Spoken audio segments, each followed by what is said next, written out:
In case some fool might donate mine. Put on your high heels, sneakers, way your wig hat on your head.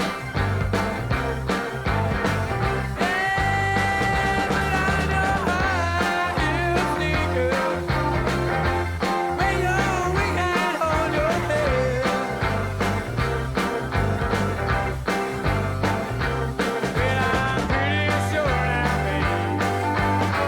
Now you know you're gonna knock 'em dead.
You know you're gonna knock 'em dead.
place to return to Western Midland in half less than a year.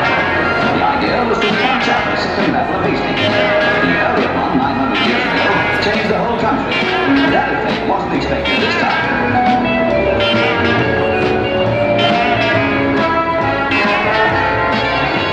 The police had a plan too, all unknown to the robbers, who were now sitting about looking as if Butler wouldn't know. Just in case the Sussex police couldn't cope, there were preparations at Norfolk to fly down a contingent of London bodies, a sort of new flying squad. After waiting about for a longish period, the police got the word and lost no time in taking off.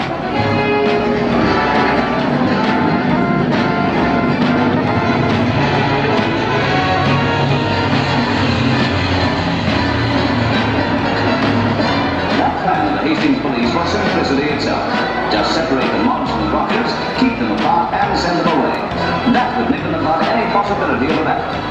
Any who didn't want to leave the town would be arrested, as about 70 were. The coppers kept on with us all the time and played one rock.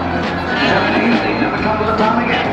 But Hastings, that would be just what the doctor ordered.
What's he think he's doing?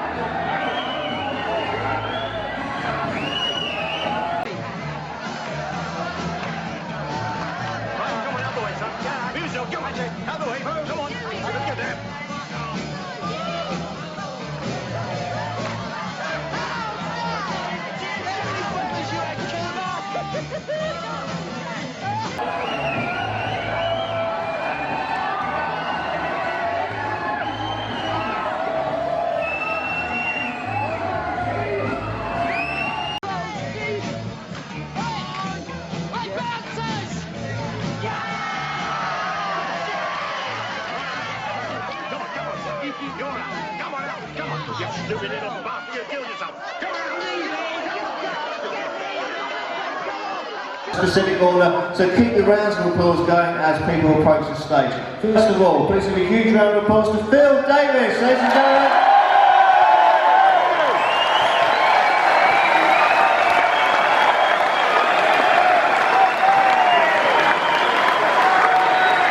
Another round of applause for Danny Peacock, ladies and gentlemen. Danny Peacock.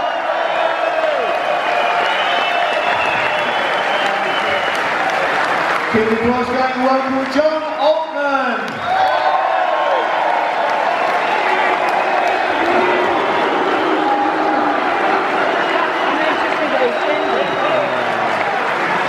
Some of you need to separate reality from fiction, the well played. Please welcome to the stage Jeremy Child, ladies and gentlemen. Jeremy Child. Keep the applause going and welcome Trevor Laird.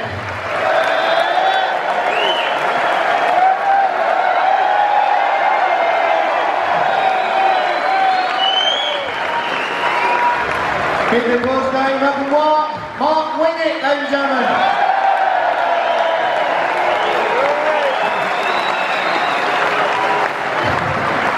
Keep it going for Toya Wilcox.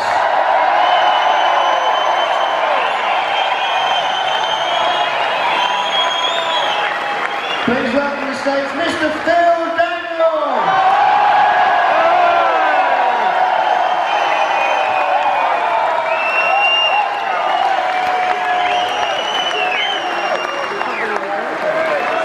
And last but not least, the man who will try to keep control of these people, Mr. Frank Waller. ladies and gentlemen.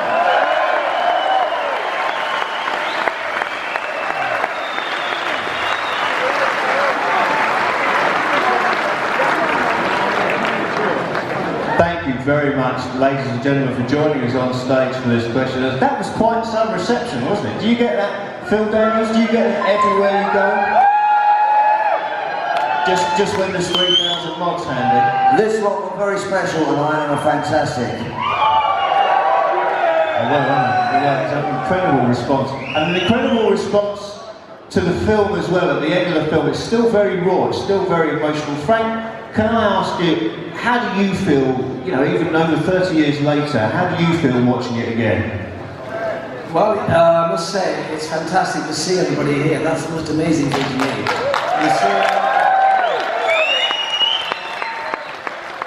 The last time I saw the film was at the Whitley Bay Film Festival. myself and 10 fishermen, you know, but anyway, to see you all here tonight was just amazing, and it continues to shock us all, I think, that after, you know, all these years, you know, more than 30 years later, that people still enjoy the film, and it still seems...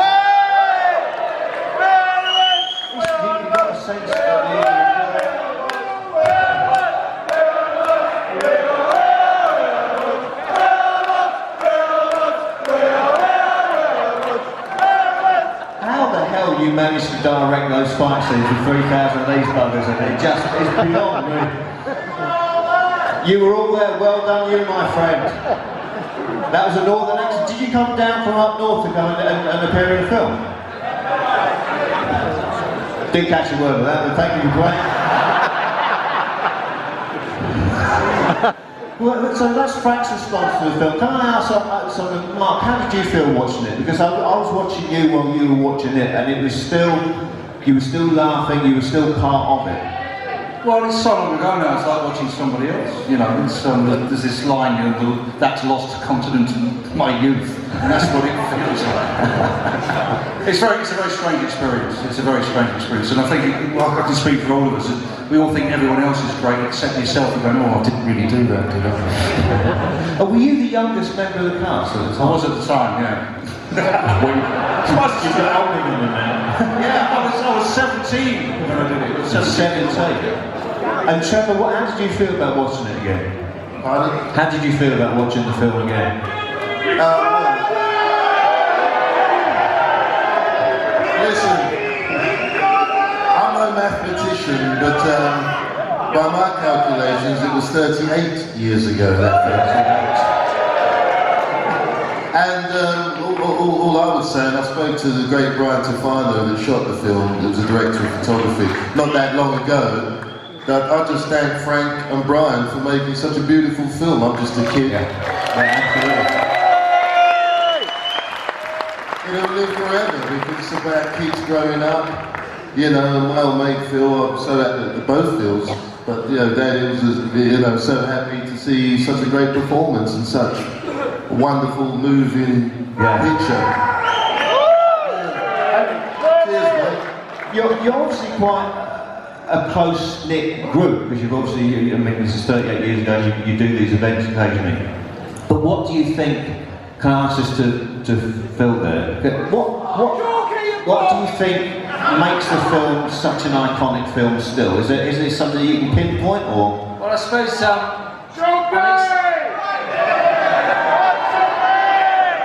character of Jimmy, really. I mean, I suppose, for most of us, we all feel like we've been Jimmy at some stage. You know, you're not the coolest guy in the gang, you're best looking, and you want to get the prettiest girl, and you don't, and life is going to be full of disappointments, and I suppose that's the secret of it. But I mean, you know, we didn't rehearse very much on the script, but we did get together and make a kind of gang of friends when we were doing our rehearsal period, and that I think was very important, because they do look like they know each other. They don't look like they've just met, and I think that was very important. Absolutely. Can I? It comes across, doesn't it? It definitely comes across, that kind of thing.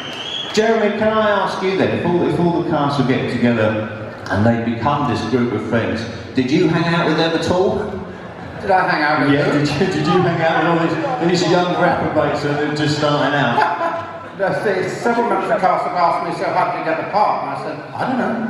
It's like 40 years ago, and I think my agent said, sort of get on a train, go to Brighton, be in James another train. That's where I was. But I wouldn't have missed it. It's that easy. And I wouldn't have missed working with Frank Robbins, who's an extraordinary director, and I think after 40 years or whatever it is, tonight's showing of this film was just knockout. It's a great film, so I'm just happy to be here.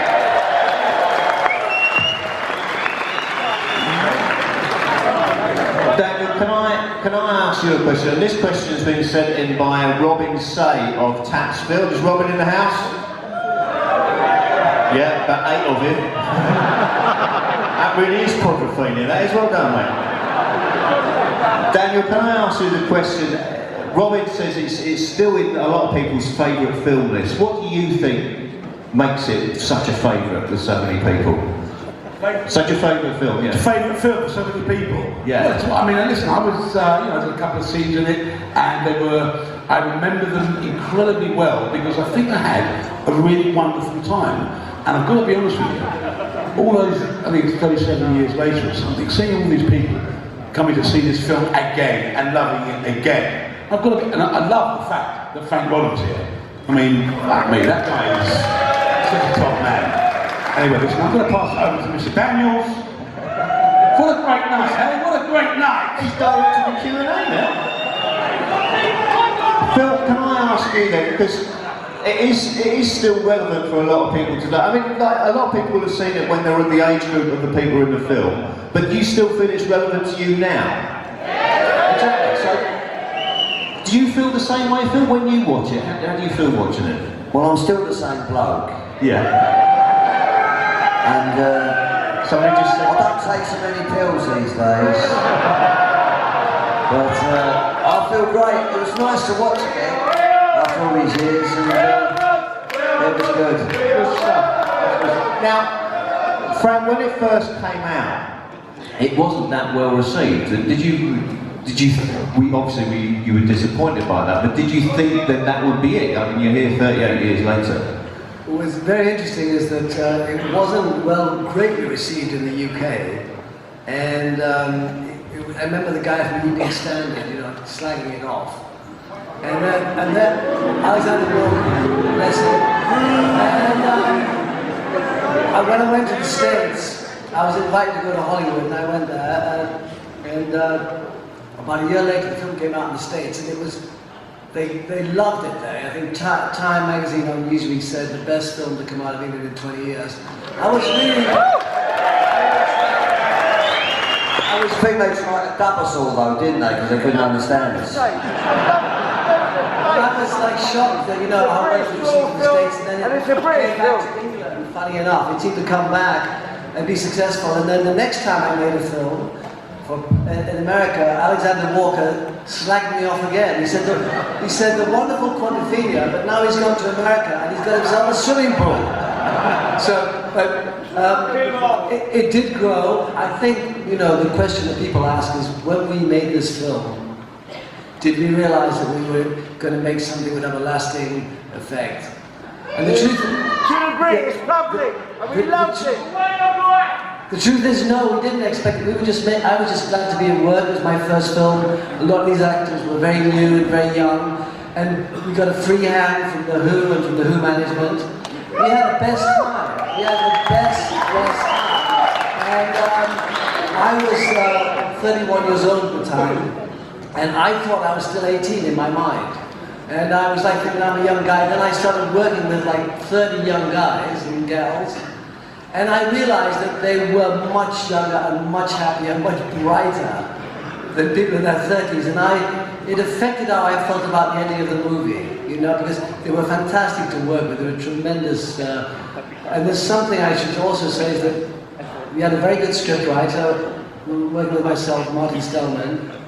But it was a blueprint. When we got to make the movie, I come from an improvisational school, and so did a lot of the actors, and we said, it's good, but we can make it better. If you've got a good suggestion for dialogue, do it better. And they did it. If you look at Phil, with the postman scene, when he knocks the bike down, that's all improvisation from Phil. Any postman here? No, you can do. But that sense of enjoyment really comes across. Toya, how did you come to get your role? Do you remember?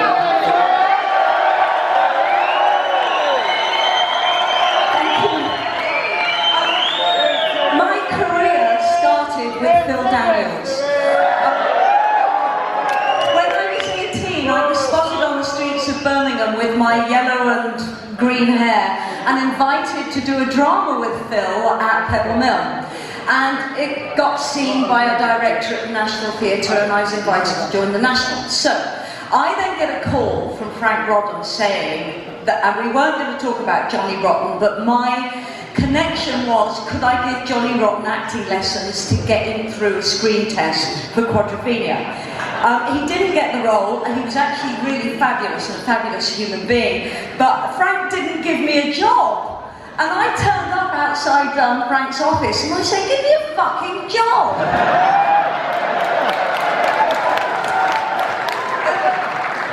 He hadn't cast Monkey, and I think you were very unsure about who should play Monkey, but he didn't know that I knew Phil.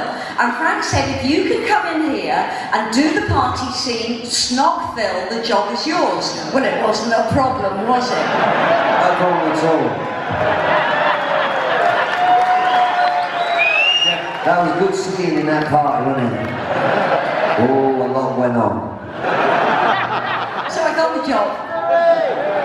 It sounds like a really arduous audition, that, definitely, yeah. Phil, do you remember your first audition for the role of Jimmy? Yeah, I think I wasn't very well when I went to see Frank, and I wasn't well at all, and he just said, go home. And I went home. And then I come back and got a screen test, and, you know, once Johnny Rotten turned it down, what could I say? He is fantastic in those butter adverts, though. He's gone on right. That's all Toya's work. Oh, yeah. Phil, can I ask you about your audition? Do you remember your audition at the time? Yeah, I had several. I remember one, we went to Frank's house and we were doing an improvisation that turned into the chemist scene. So we were all creeping around his kitchen pretending to go through his cupboards and steal stuff. And then the phone went off and we all legged it into the garden, and he kept it in the script and the phone went off. And then later on I did a screen test too. The three of us screen tested for Jimmy. I had no problem with Phil getting the part. It was brilliant. So I mentioned this not out of sour grapes because I was very happy to play Chalky. But I remember, I think I came in 3 or 4 times before it was set. Yeah. That's fantastic. Chalky indeed, yes. While we've mentioned the Sex Pistols there, I read somewhere that Mark, that you had problems on set one day, and Frank, you had this system for, you had a gift or something to calm him down, is that right? When I first met Mark, he was a punk. You know, he came in with his pants joined together, you know, and but I realised he would be very good for the part, and anyway, and he was, and he came on, he was good, but he was very young, he was 16, and when we got to Brighton, we'd only been filming about a week, and he said, I'm leaving. And he said, why? Because one of the assistants, spoke kind of unpleasantly to him, you know, told him off for having a love bite on his neck. and so he said, I'm leaving. And I thought, I can't leave, I need this guy, what can I do? It just so happened I had a shirt that Johnny Rotten had given to me. And what had happened is, it used to belong to Sid Vicious. And he had come to annoy Johnny one day, and Johnny had hit him with the blunt edge of an axe. Sid had puked up. I got the shirt. I gave it to Mark, but I think his mother washed it. My mum washed it.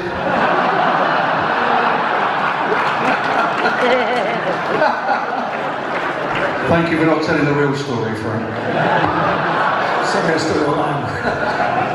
Had to make, just how tough was Sid Vicious? You hit him with an axe and he throws up. Most people just fall down at that point. It was the blunt end. Right, ladies and gentlemen, have we got anybody who wants to ask some questions from out in the audience? Have we got anybody there? My usher over there?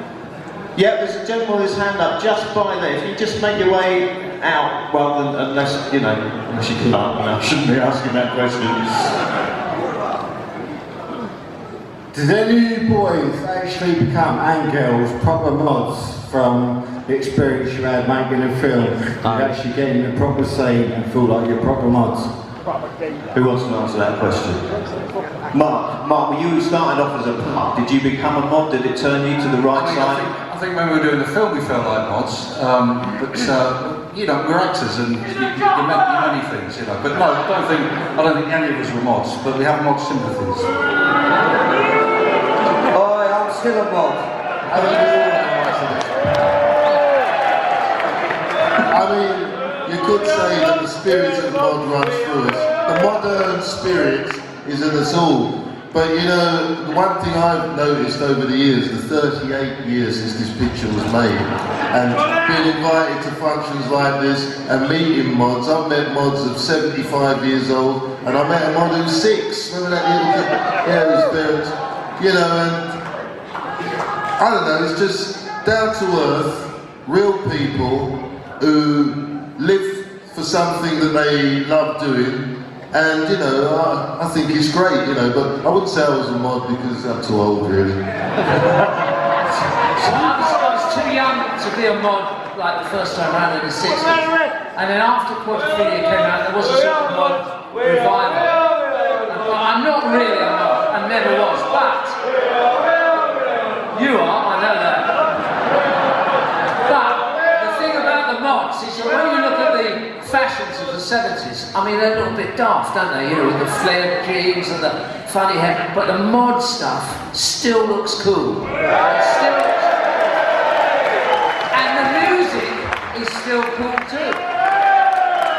So mod lives on. Well done, Phil. You've tickled me nicely there. And Toy, you came from a punk background as well. Did you go into the mod thing at all, or did your audiences change? Well, when we got the jobs within the film, we had to completely immerse ourselves. Love you, Toya! I love you too, thank you. We had to immerse ourselves completely in the culture.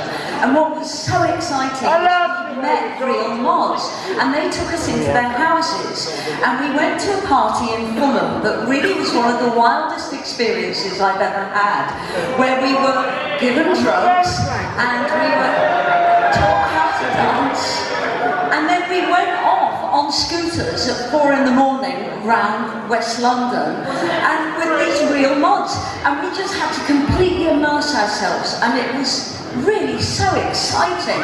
And Roger Daltrey said to me, he said, "You look just like my sister," and I thought that was the nicest thing anyone has ever said to me. So whether I was a mod or not, I knew I got something right at the time.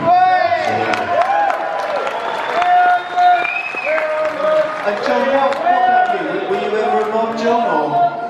Was I a mod? Yeah. I was, yeah.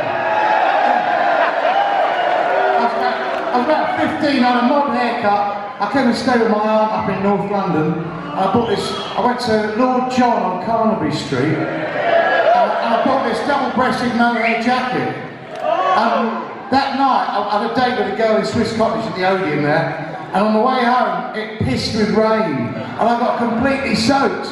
A bit like probably Jimmy in some scenes in Quadrophenia. I was gutted. I was so angry. My brand new mohair jacket was absolutely soaked. Luckily, I think my aunt probably fixed it all up. But yeah, I want to say a thank you here tonight to Frank Rodham.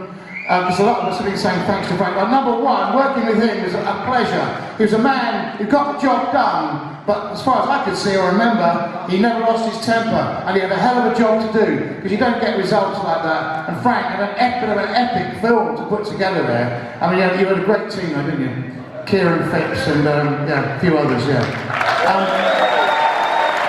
Lastly, I want to thank Frank for the best day's work I ever had, lying in bed with a beautiful girl, waiting for the camera crew to come round. And getting interrupted by Jimmy. Whoa! Thanks, Frank. I thought, this is the life. Yeah, acting's all right. John Ortman, ladies and gentlemen, round of applause for John Ortman. Have you got anybody over this side of the room who wants to ask questions? That gentleman's got his hand up there, Mr. Bellboy, if you can... Sorry, mate. I was going to ask if this is for Frank, I guess, but the original Who album was obviously important to a lot of people, but how much did you get the cast to listen to the original album or repeat Townsend's original idea, or did you just sort of just stick to the script and take it from there? You know, the whole thing was, it grew, you know. First of all, I was asked if I would direct the film. I just had come on a successful drama film, and they loved it, and they said, would I direct the film? I met with Pete, and Pete brought along, we were at Wembley Studios, he brought along some tapes, and he'd re-orchestrated Quadrophenia with strings and cellos and the like.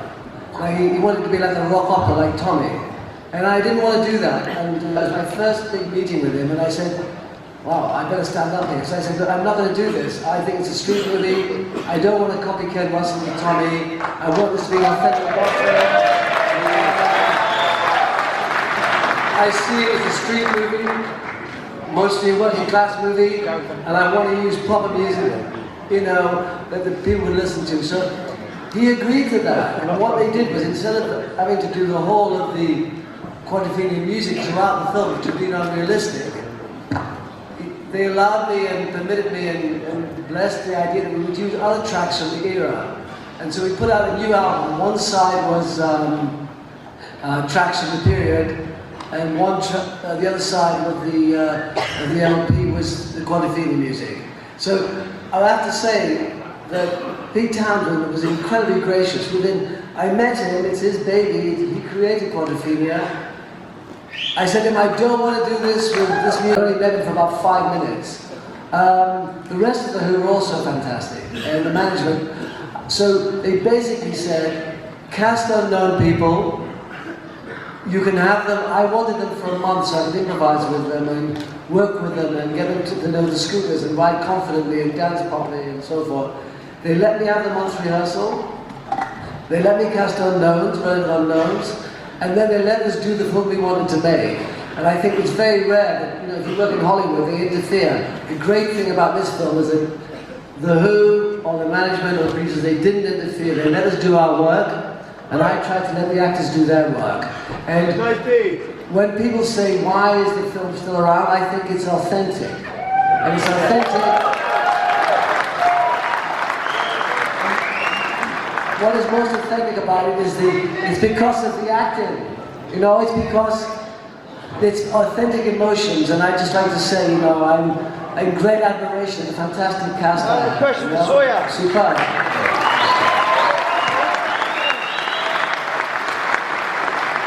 Thank you very much, thank you very much to that gentleman over there. Ladies and gentlemen, that's the end of the Q&A. Now, a huge round of applause for Frank Holland, John Motley, Tara Wilcox, Mark Wingate, Kevin Leonard, Phil Davis, Jeremy Charles, Daniel Peacock, and Phil Daniels. Ladies and gentlemen. Rory.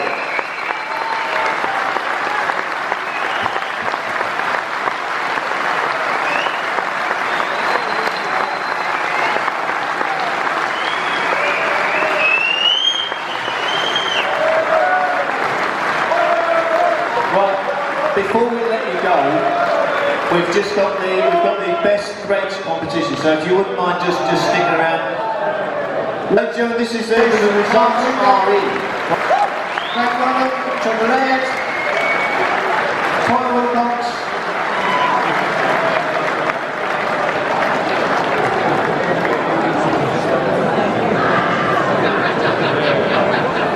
We're going to set up the band very shortly and continue with the evening. We're going to have live music coming next.